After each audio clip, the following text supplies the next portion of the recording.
आणि आता पाहणार आहोत पुणे शहर त्याचबरोबर जिल्ह्याभरातील टॉप 9 बातम्या।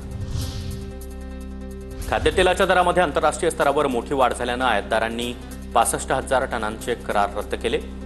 जगभरातील प्रमुख खाद्यतेल आयातदार देशांकडून पामतेलाचा उपयोग जैव डिझेलसाठी करण्यास सुरुवात। आंतरराष्ट्रीय बाजारामध्ये पामतेलाच्या दरामध्ये अचानक मोठी वाढ।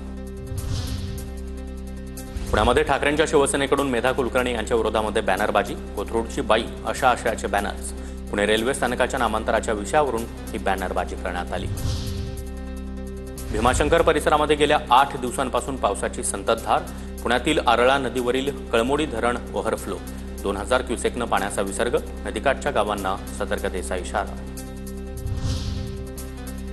4 दिवसात खडकवासला धरणामधून 1.75 टीएमसी पाण्याचा विसर्ग। खडकवासला धरणामधील पाणीसाठा 65% स्थिर।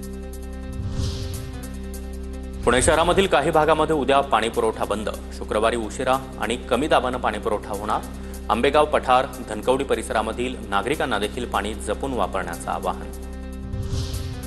पुणे जिल्ह्यामधील कळसुबाई, रतनगड, अलंग, मदन, कुरंग आणि चांदड इथं वर्ष सहलीसाठी प्रवेशबंदी। पर्यटकांच्या सुरक्षेच्या कारणासाठी येत्या 10 ऑगस्टपर्यंत ही ठिकाणं पर्यटकांसाठी बंद असणार। पुण्यामध्ये विमानतळ परिसरातील अपघात टाळण्यासाठी बेकायदा बांधकामांवर लक्ष। केंद्रीय उड्डाण मंत्री किंजरापू नायडू यांच्याकडून प्रतिबंधित क्षेत्रासंदर्भात नगररचना विभागाच्या कायद्याची कठोर अंमलबजावणी करण्याचे आदेश।